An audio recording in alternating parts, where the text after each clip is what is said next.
Yo, what's going on, everybody? We are done with UFC 301. Our boy Steve Erceg. Hey, what's the criteria here? Before I get into any of that bullshit, Pickpocket Podcast, like, subscribe, share, all that shit.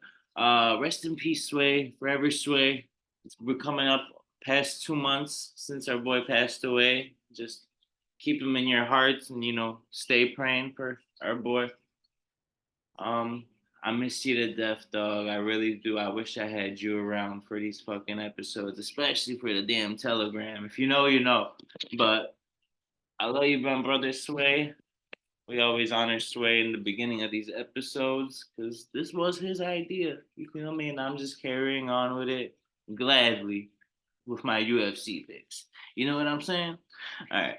I got I don't have the whole card because man, there's some fucking tough fights to break down. I let me give you my I'm gonna do this a little differently this episode. I'm gonna go let me give you guys honorable mentions first. I like Kevin Gisette a lot. Second fight of the night. Kevin Gisette versus Jared Gooden. -235 favorite. I think he has a chance. I think he's winning. I'm outright pretty sure that he's gonna win that fight. So that's an honorable mention pick right there. And Charles Johnson, 14-6, coming at a +125 underdog against Jake Hadley -150. Ah, Charles Johnson will be the other honorable mention. Not as much confidence in that one as I do have in Kevin Gisette. I really like Kevin Gisette -230 right now. Look out for Charles Johnson spread. If it's at +3.5 and you get like -150, I think that's a lock because it is going to be a close fight. Over 2.5 is at -270 already for that fight for Charles Johnson and Jake Hadley. But my two honorable mentions right now, they're going to be Kevin Gisette for money line against Jared Gooden and Charles Johnson underdog pick +125 against Jake Hadley. If you see that spread come out and it's at +3.5, use that as a parlay piece for sure. I really trust Charles Johnson. He's from St. Louis. He's fighting a guy from shit that flag. That might be shit, that might be like Sweden or Switzerland, Jake Hadley, wherever you from. But he's got the height advantage. They got similar reach, but his striking accuracy is so much better. And it's not like Jake Hadley has takedowns for days. He only averages 0.32 takedowns a fight. So uh those are my honorable mentions. Let me get on and tell you guys which fights I'm going to talk about. Bailey Goff and Trey Waters, really, I didn't want to touch. I'm not going to touch. Um, that's a tough fight for me to break down. I don't want to give out a bad pick or anything. This is where we start off, guys. Tabitha Ritchie versus Tisha Pennington. I think her name was just Tisha Torres fucking last week ago. What the fuck is up with that shit? We're gonna talk about that fight. Tabitha Ritchie, Baby Shark, coming in at -135 favorite right now, and Tisha Torres, Tisha Pennington. Man, I don't even fucking know. I gotta look at Tapology now, bro. This fucking dumbass shit. Yeah, Tisha Torres. These motherfuckers be changing their last names like fucking every week. All right, so Tabitha Ritchie versus Tisha Torres. We're gonna talk about Terrence McKinney versus Esteban Ribovics. We're gonna break down Chase Hooper versus Vlashwer. Whoa, hold on. We're gonna talk about Chase Hooper versus Vyacheslav Borshev. And then we move on to the main card where we got Sway's boy, Waldo Cortez Acosta, taking on a fucking Olympic Taekwondo monster in Robelas de Spain. Just finished fucking Josh Parisian in like less than a minute in his UFC debut at UFC 299. And that was March 9th. That was a real bad day for all of us. But Yeah, that's one of the fights I'm gonna be breaking down. And Waldo is Dominican, so I am very biased here. So maybe don't take all my um, advice. Take it with a grain of salt with that fight. Just a heads up.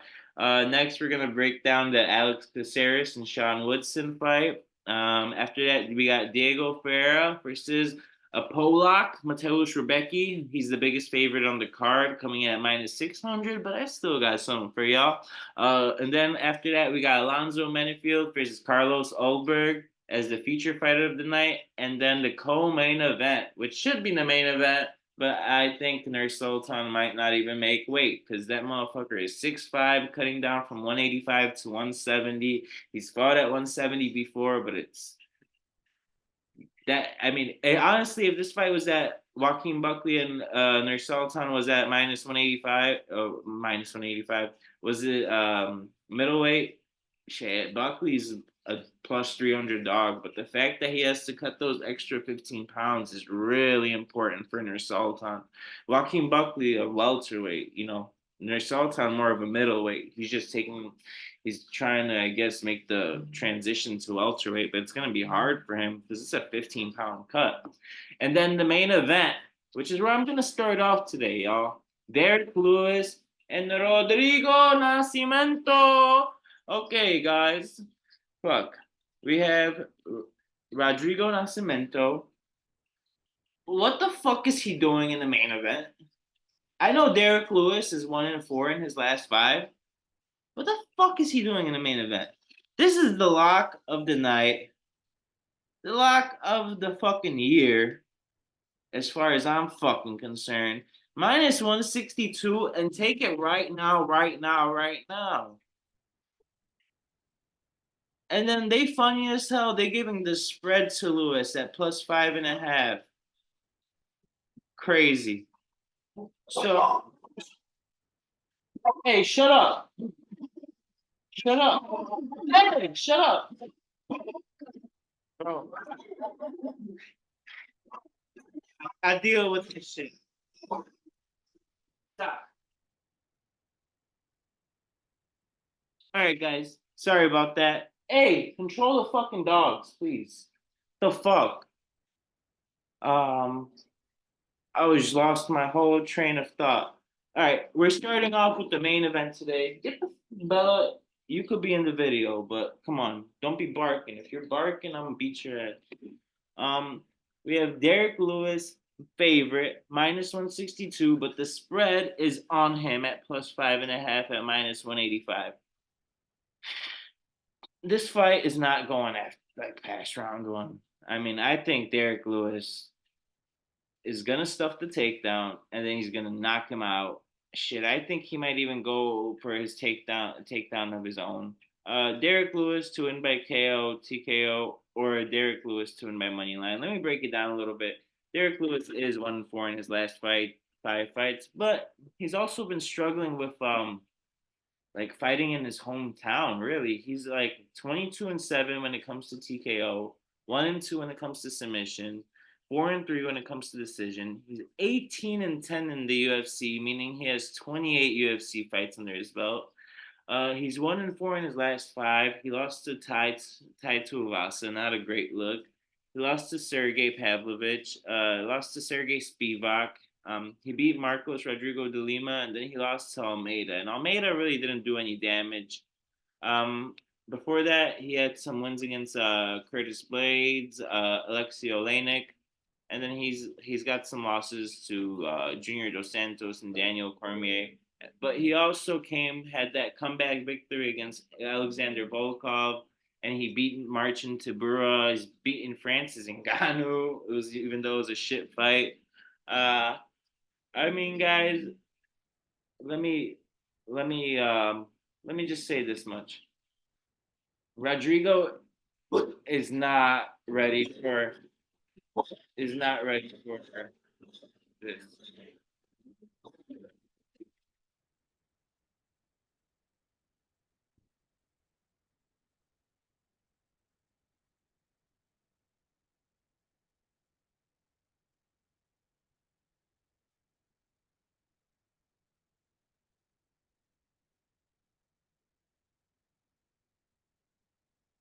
My bad, y'all. I had to get the fucking dogs out of here. Fucking crazy ass pit bulls. But Rodrigo has not been fucking tested at all.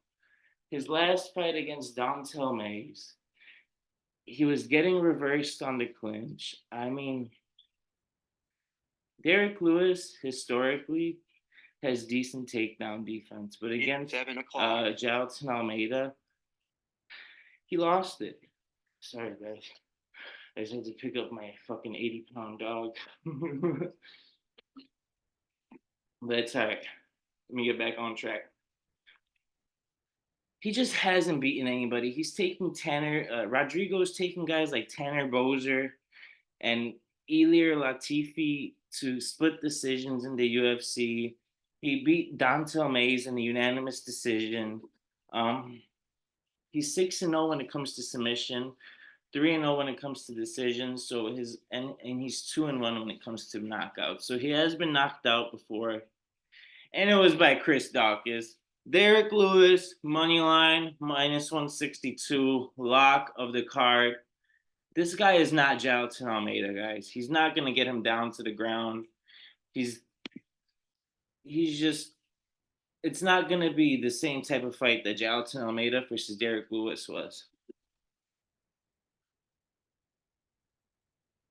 So, official pick for that one, we're going with Derek Lewis money line. If you're feeling a little extra, I think Derek Lewis TKO is in round one. -135 is worth it too. This guy is not ready for Derek Lewis. Moving on, guys, we have Joaquin Buckley, 18-6. Joaquin Numensa Buckley, 18-6, coming in at -130 favorite in his hometown, taking on Nursultan Ruziboyev, who is 34-8-2. Man, Nursultan is 30. Joaquin Buckley is also 30. 5'10",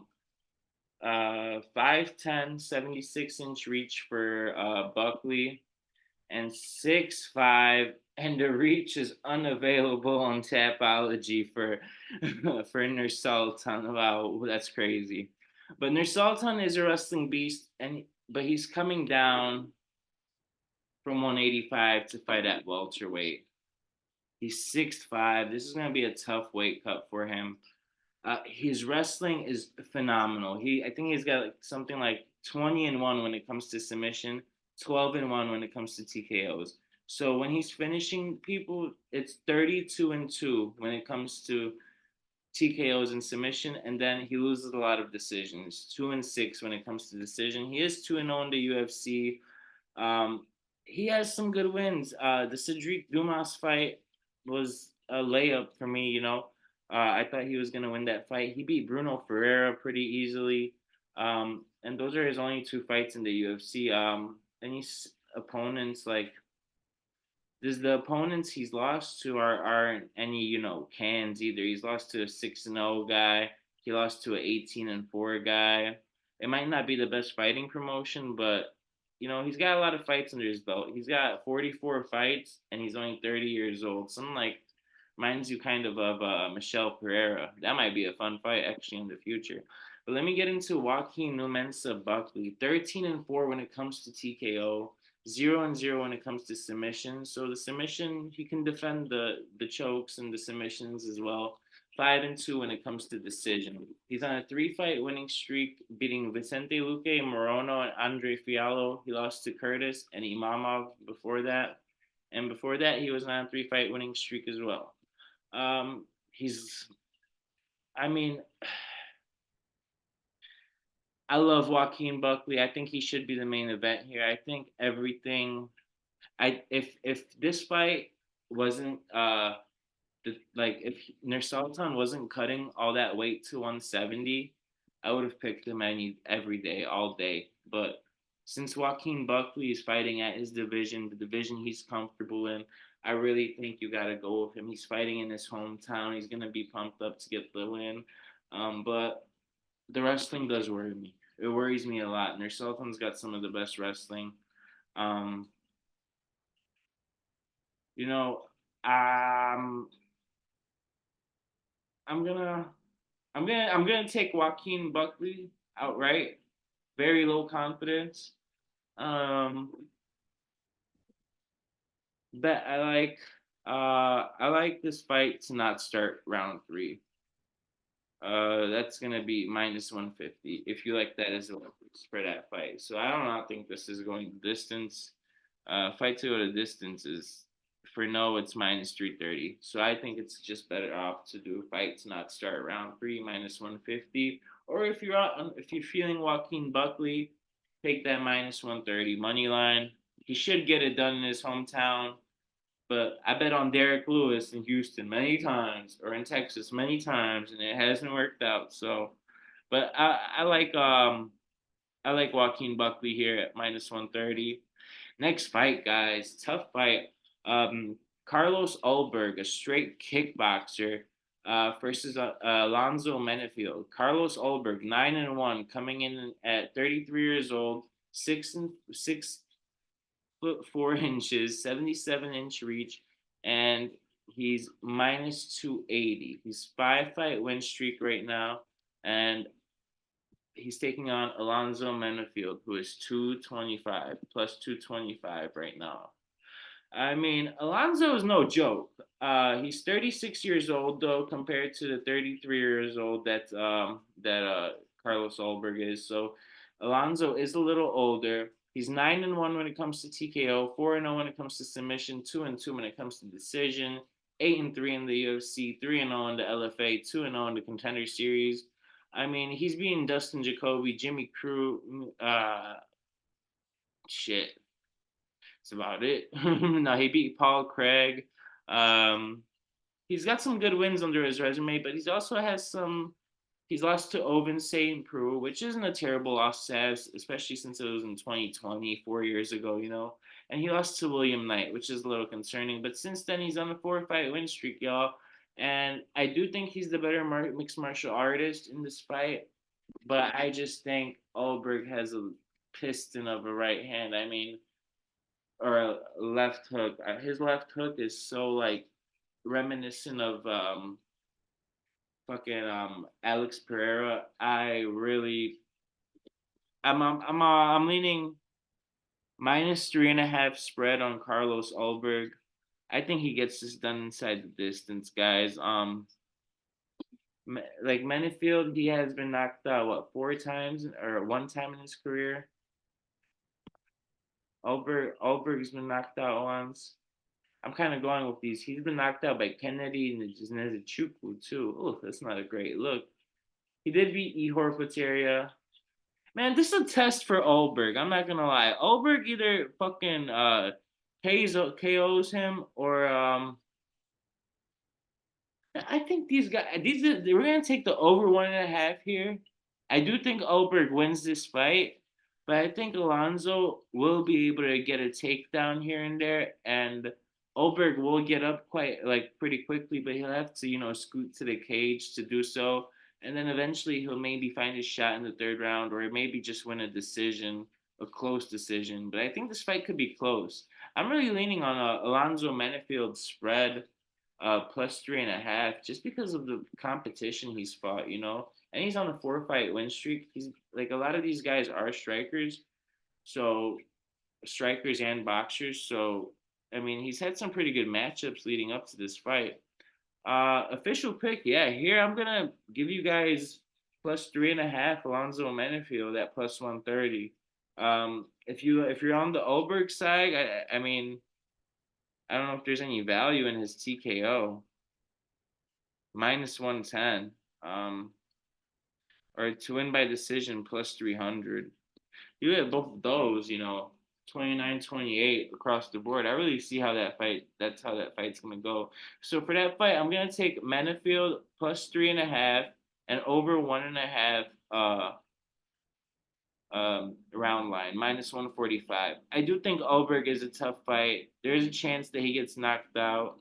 Um, there's a honestly, I hate doing this alternate method of victory double chance, but um, how about this? Ulberg to win by TKO or Alonzo Menifield to win by decision minus 165. That's the safest bet I got for that fight because honestly, the odds are off. Oberg is not battle tested enough to be minus 280 against a guy like Menifield. He really isn't. Official pick then. I'm gonna go plus 3.5 Alonzo Menifield, and we're gonna go over at 1.5 on the round line minus 145. Next fight, guys, we got Diego Ferreira versus Mateusz Rebecki.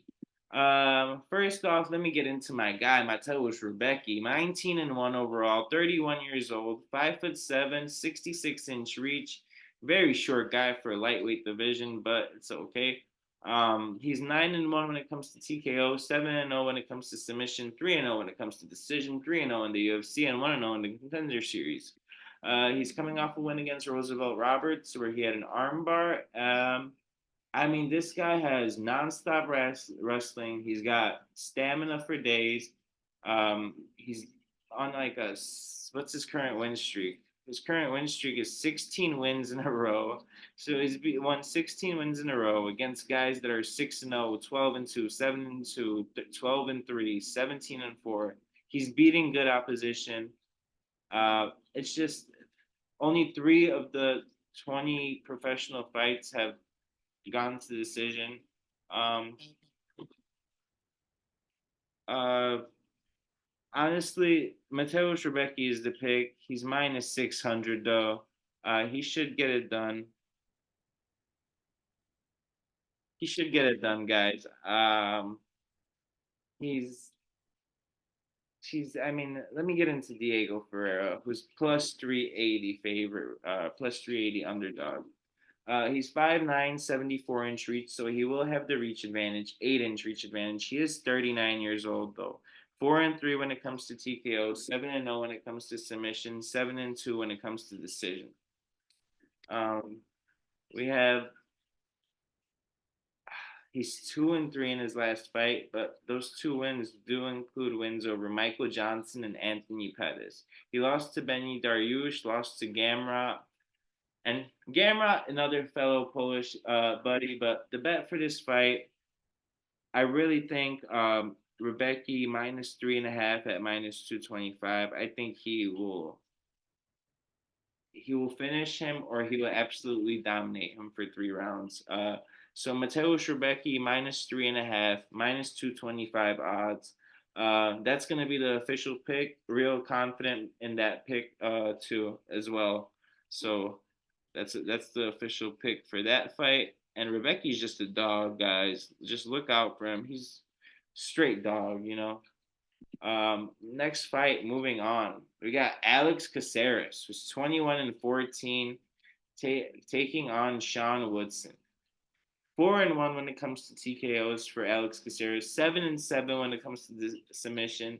10-6 when it comes to decisions. 16-12 overall in the UFC. He's got some good wins. He's beaten some good opponents. Chase Hooper, who's also on this card. He's beaten Sergio Pettis. But he's got a lot of losses to Uriah Faber, Yair Rodriguez, Chrome Gracie, Sadiq Youssef, Pat Sabatini, Gigi Chikadze. I mean, Sean Woodson is a tough fight for anybody because of that reach. He's 6'2". He's a 6'2" featherweight with a 78-inch reach. He's gonna have 5 inches of reach on him. I mean, I've watched so many Sean Woodson fights, and I think he's such a tough fight for anybody because of his reach, and because the way he just sticks the jab out there. He's currently on a 4-fight winning streak. He beat Dennis Bazuika, beat Charles Jourdain, beat Yusuf Zalal. His only loss is to Julian Erosa, and he's beating Terrence McKinney as well. I mean, I gotta go with Sean Woodson here. He's just such a tough matchup for anybody at featherweight. So we're gonna go with Sean Woodson here at minus 220 odds. And then the fight I really want to talk about, man. I really do not want to go against my Dominican boy. But fuck, rest in peace, Sway. Sway forever, man. So basically, let me give you guys a tale of the tape. This guy, Robelis de Spain, he's an Olympic Taekwondo medalist, gold medalist. All right. I'm not sure what medal he has, silver, gold, but he was in the Olympics for Taekwondo. And it just kind of feels like the UFC gave, like, sacrificed Waldo Cortez Acosta to fight Robelis because they know he's not going to wrestle him and he's going to keep it standing. But Waldo does have some nice fucking low kicks. He's 5-0 when it comes to TKO, 1-0 when it comes to submission, and his only loss in his career was a decision. 5-1 when it comes to decision. Robelis, on the other hand, he's 6'7". He's got an 87-inch reach, which is let's see how much that is over. That's 9-inch reach advantage over fucking Waldo. He's 35. I mean, fuck. I just can't bet against him. I know his opponents have sucked, but it just seems like he was built for this, and this fight was kind of tailor made for him. Don't get me wrong. I'm gonna sprinkle a little bit on Waldo just because he's Dominican for my brother. My brother Sway. Uh, but my heart really does think that Waldo um, that Robelis is gonna win this fight. Only 7% of the bets on Waldo. You know what, guys? That reach is too much. 9-inch reach advantage. If it was like 5, I would have fucking picked Waldo. But that's just too much, bro. It's just playing. It's just not playing fair. When you got a 10-inch reach advantage, you're not playing fair. Especially as a heavyweight, you just stick that bitch out. He's gonna have to really use those leg kicks. Let me get a fight to start round 2. If the fight starts round 2, then start betting, live betting Waldo. Let's make some money on the Dominican if he has a chance and makes Robelis gas out. But he's got to have a really good game plan here. Uh, the official pick is fight to start round 2. Um, and fuck it, man. Waldo is a dog. He's got great leg kicks. Fuck. I mean, plus 120 to fight to start round 2.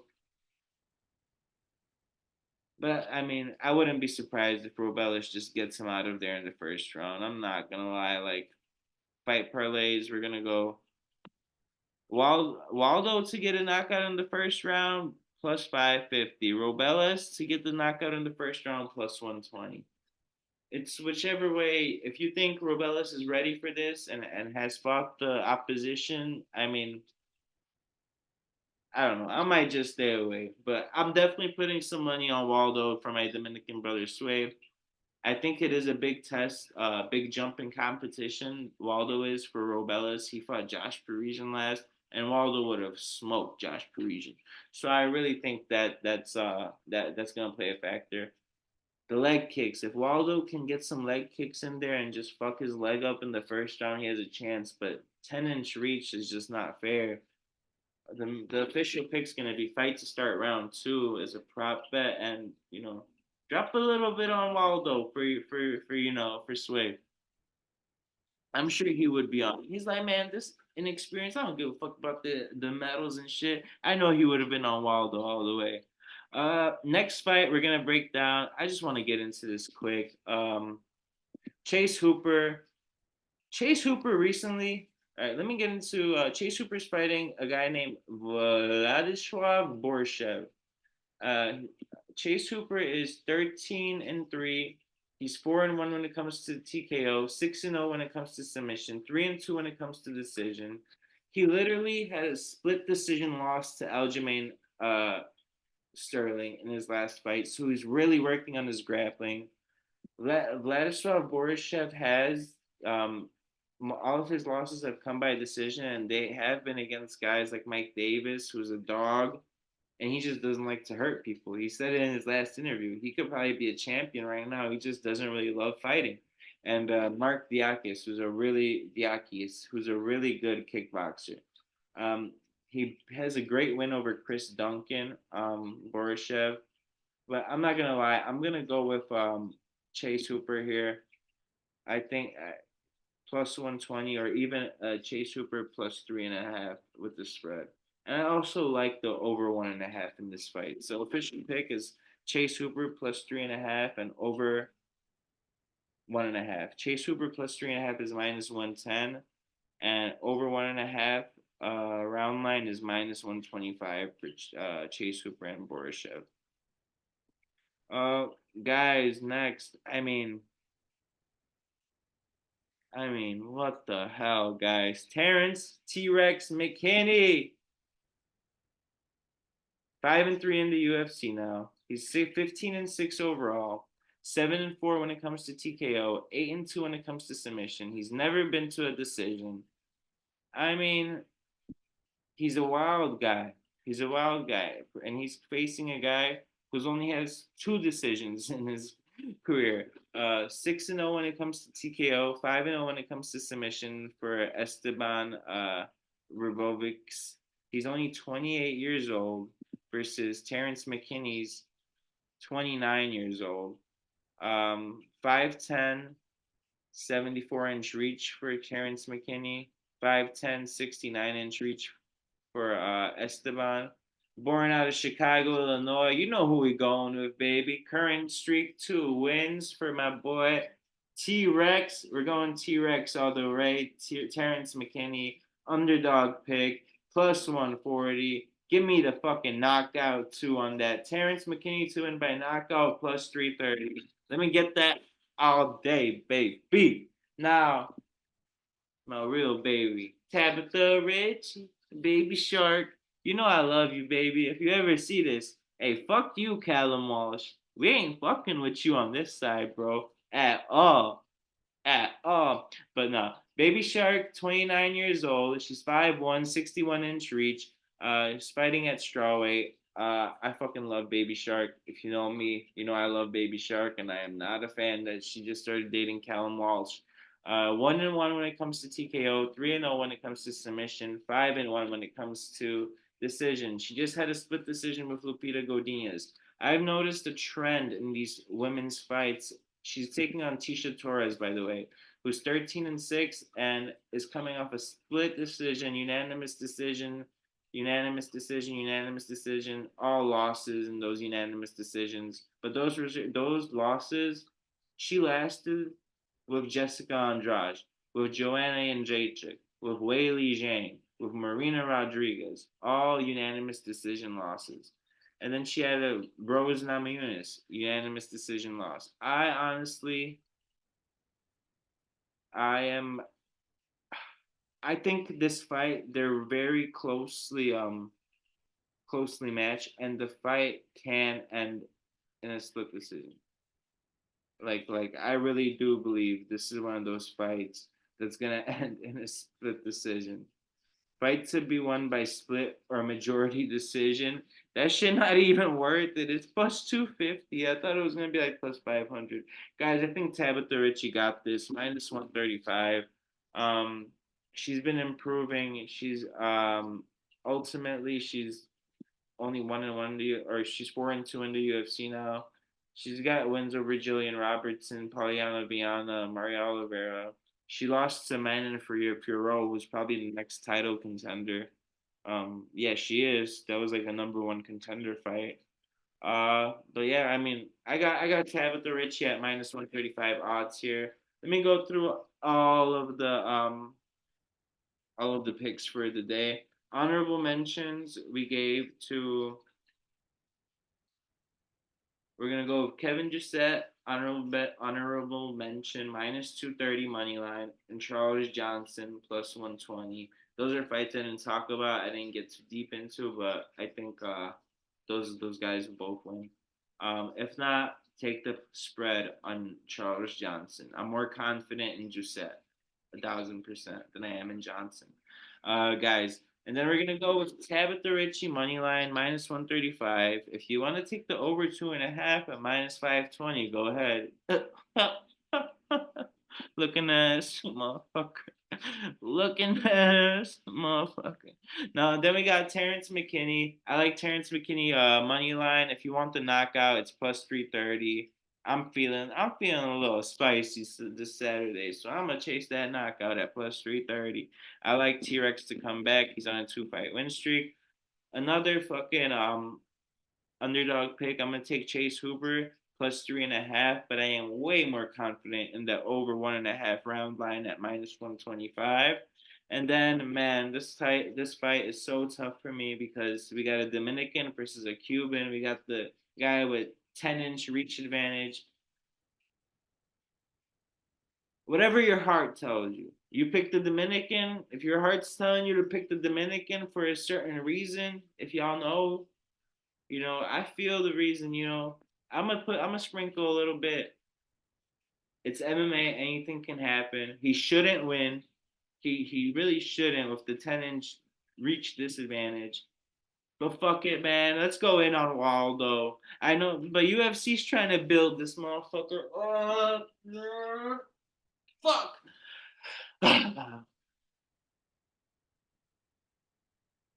Fight to start round two is the best pick, is the best bet. I think this guy survives. I think Waldo survives. Fight to start round two. What's fight to not start round two? Minus 150. Fight to start round two. And Waldo, fuck it. We going with you, Sway. Love you, brother. Um, Sean Woodson minus 220 money line against Alex Caceres. He's just too tough of a matchup. His reach is like kind of same story, except he's at featherweight. He's got the reach advantage, and that's gonna be it. He's gonna be decent with that reach advantage because he can jab his way to a victory. Alex Caceres, he does take some risks, but I'm confident in Sean Woodson here, minus 220. Then Mateusz Rebecki, I'm going to see minus 3.5. Just take the spread, minus 225. That's the best bet for that fight. Alonzo Menifield and Carlos Ulberg, I like plus 3.5 for Alonzo Menifield, plus 130. If you're on the Ulberg side, I think you take the KO.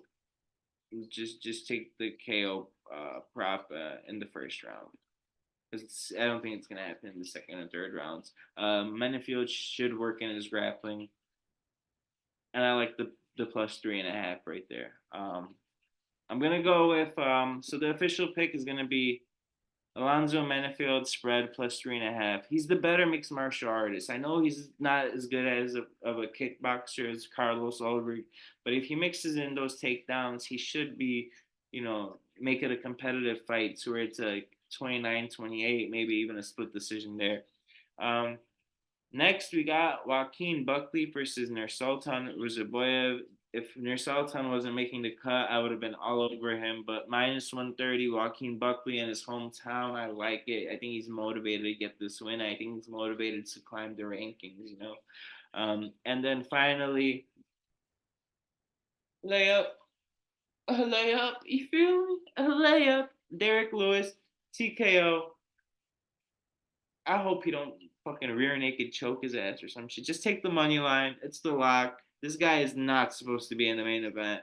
I've watched him back. I watched 3 fights back. Dontel May's giving you trouble, bro. You ain't supposed to be in no fucking main event. Dontel May's giving you trouble. You're not supposed to be in the main event. That's it. That's all I got for you. Let me run it back because that was kind of crazy. Um, Damn, you know what I'm looking at right here though? May 18th, we got Adrian Yanez versus Vinicius Salvador. That shit about to be a banger. What? That's crazy. But we got Derek Lewis money line. We got Joaquin Buckley money line at minus 130. We have Alonzo Menifield plus 3.5, 1 plus 130 odds. And then we have Mateusz Rebecki minus 3.5, minus 225 odds. After that, we have Sean Woodson money line at minus 218. And then we have Waldo and fight to start round two. Waldo is plus 200. Fight to start round two is plus 120. I'm giving you guys a lot of pluses. Better hit some of these bitches. Better hit.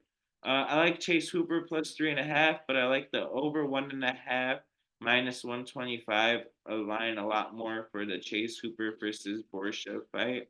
And then Terrence McKinney. Uh, Told you guys I like the knockout plus 330, and Tabitha Ritchie minus 135. Come on, guys. UFC St. Louis. Should we get a group? Drive down there and shit, fucking make an appearance in the octagon or something, you know what I mean? I don't know, y'all. But I might drive down there, try to sneak in like it's Lollapalooza or some shit. Like, share, subscribe, all that shit. Long live Sway, Sway forever, forever Sway.